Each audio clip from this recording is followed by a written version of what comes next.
A portion of this video is brought to you by Sheath Underwear. For more information about Sheath Underwear, visit the link in the description or wait till the end of this video to hear more from me.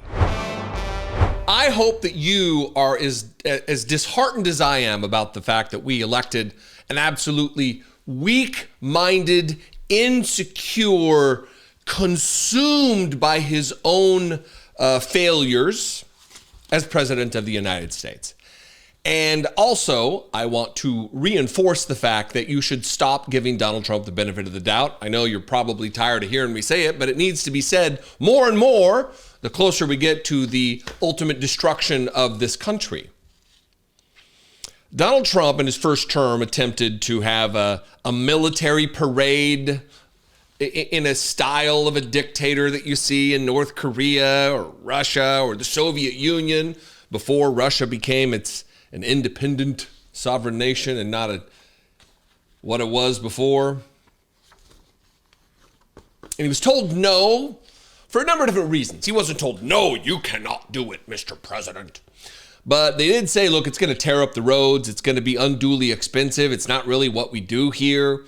And he took the sober-minded advice from leaders like John Kelly and Jim Mattis, the Secretary of Defense, others.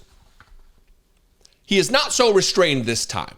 Donald Trump is planning, and I'm going to get to it, a 4-mile-long military parade that cost nearly $100 million, $1/10 billion, while they wail and scream about fraud, waste, and abuse in government as they've unleashed Elon Musk to dismantle our government and steal from seniors, strip away health care from veterans.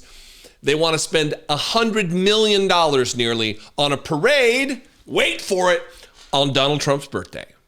It just so happens to be the birthday of the Army, one of our 6 or however many military branches we have now, since we've added the Space Force and all the others.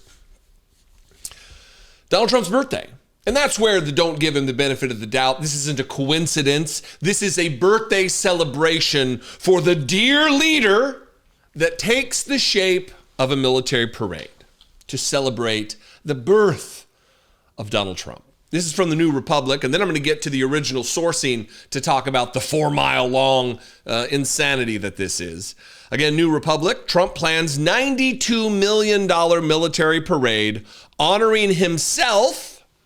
Donald Trump is pulling straight from the dictator's playbook. Donald Trump may finally get his long-desired military parade through the streets of Washington. The Washington City paper, citing an unnamed D.C. source, reports that the president has chosen June 14th, 2025, the 250th anniversary of the U.S. Army, Flag Day, and coincidentally, also his own 79th birthday, as the big day. If it goes ahead, the 4-mile procession would go from the Pentagon in Arlington to the White House. If you think, well, look, it does happen to fall on the Army birthday, and it is Flag Day after all, and he loves to hug and kiss the flag, you're giving Donald Trump the benefit of the doubt that this isn't solely predicated as a celebration of his birthday. There are a number of different days that this could have happened on, and that's even giving this the credence that it does not deserve, that it should happen at all. That's where we should start. This is not what we do, a celebration of the military. A celebration, if we're going to do this, do it on Veterans Day. Do this on Memorial Day. Why does it have to happen on the Army? Do it on the Marine Corps birthday, on the Navy birthday. They're doing this because it falls on Donald Trump's birthday, and it's a celebration for the dear cult leader.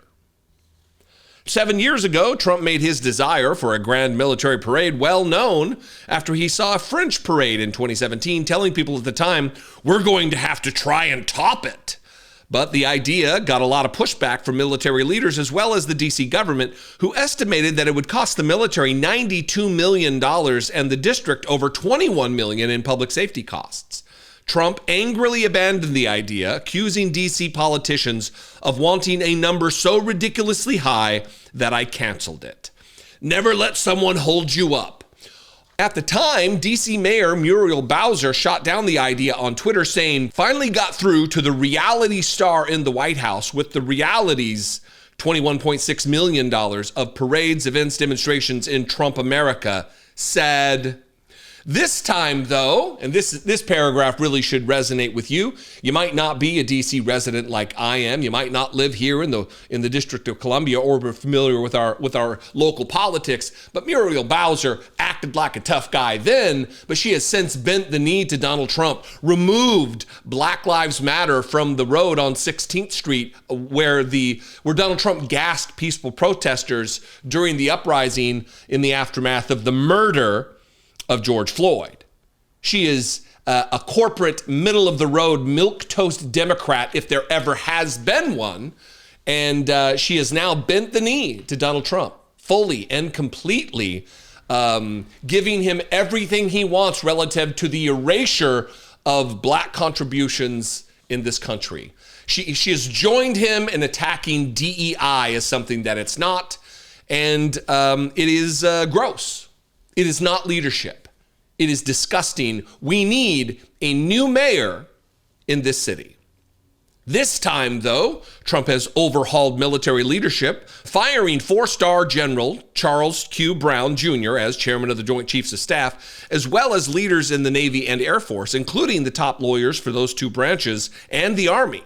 The legal firings presumably give Trump loyalists who would defend his parade if it is challenged in the courts.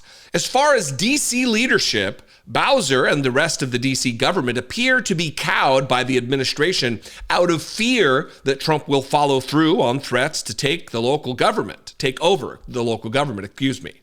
Bowser chose to remove a Black Lives Matter memorial to appease administration officials and has stepped up the removal of graffiti and homeless encampments following Trump's complaints. Look, I don't care if they remove graffiti, do your thing, whatever, but you're touching on human lives when you start removing, without notice, tearing into the lives of homeless Americans who have no other place to go. When you remove Black Lives Matter Plaza from 16th Street, you are bending to the knee of a white supremacist. It's what it is. Trump has also set up a federal task force on DC crime fighting that does not include a single local official, indicating that he plans to keep interfering with how the city runs. That will now include a massively wasteful parade for his own ego, spending millions of dollars from both local and federal coffers, despite claims that his administration is eliminating fraud, waste, and abuse. Will anyone push back against it this time? Now, I want to give a nod to the Washington City paper, which broke this story. Here's their headline: Trump will get his showy and likely expensive military parade in D.C. Trump's 2018 plans for a parade of military tanks and planes down Pennsylvania Avenue Northwest were scuttled, but this year no one will stop him. And then they say it would stretch almost 4 miles from the Pentagon to Arlington to the White House, according to the source, who stressed that local officials are just learning of it. I'm going to link both of these below. I would recommend you read them. We got a problem in America. It seems self-evident that I say we got a problem in America when Donald Trump is running as though he is a dictator. He's leading like he is a dictator, an autocrat. He's going to celebrate his birth with a military parade. A military, by the way, he never served in. His number was called. He dodged the draft 4 times. Got a deferment because of his little feet hurt. His hurt little toesies. His bone spurs. I have bone spurs. I had bone spurs when I served in the United States Marine Corps. I guess I'm not a coward, or at least as much of a coward as Donald Trump, as much of a physical weakling as this strong man who must show everyone just what a tough guy he is, as he lies about winning club championship and club championship after club championship. He's a liar and a fake and a fraud and a charlatan, but he leads a cult of also weaklings, mentally, physically, emotionally, morally. Anyway, what do you think? I'd love to know. You can call the voicemail line 714-576-4054. You can email me, as always, daily@dollemore.com. You can just comment below. That'll help the algorithm to share this content with new viewers. That would be fantastic. And I will see you next time. Be genuine. Take care of one another. I talk nearly every day about how divided we are as a country and the havoc that this division wreaks. But not all divisions are bad, right? As a mathematical concept, for instance, division allows you to split things into equal parts, allowing for equal shares. Division of labor has, for thousands of years, allowed humans to evolve their efficiency and specialization when working on certain tasks. And you can ask any kid to tell you that dinner is far better when the meat is divided from the veg. And what's more annoying than when you're sitting at a cramped table or out in the humid weather than having your meat smashed into your two veg? Is the meat and veg metaphor working here? It's time to divide and conquer with Sheath. Sheath makes the most comfortable boxer briefs I have ever worn. Regular boxers are just too loose and bunchy and not great. And briefs are just a smush fest. Sheath are the solution. Head to sheath.com and use promo code Dollemore to score 20% off and upgrade to the most comfortable underwear you'll ever wear. I'm wearing a pair right now, and indeed, that may be all I'm wearing under the desk here. But really, sheaths are the only underwear I wear. Absolutely fact. Their testicular tech features dual pouches to keep your mane apart from your sides. More dinner metaphors. Note, if you're not into the division for some reason, you don't have to use the dual pouches at all. Just throw your sheaths on like regular pair of underwear and you're good to go. Also, Sheath's stretchy fabric is super soft and made with moisture-wicking technology to keep your president and his cabinet cool and comfortable throughout the rigors of the day. I love my sheaths all the time, but they are particularly clutch in the sticky heat of DC summers, which is basically like 9 months out of the year. They were invented by a U.S. Army veteran while serving a tour in Iraq. The idea for Sheath came from discomfort in harsh environments. As a former Marine stationed in that part of the world, I get the inspiration. The airflow meshes are my personal favorite, but Sheath has tons of excellent styles and designs. Pick a pair and Sheath will hand them to your doorstep nearly instantly thanks to blindingly fast shipping and amazing customer service. Also, Sheath supports multiple charities like Socks for Soldiers and Doctors Without Borders. So with your purchase, you're making the world a better place too. Upgrade your undergarments, score 20% off right now when you head to sheath.com and use code Dollemore. Divide and conquer your discomfort with Sheath underwear.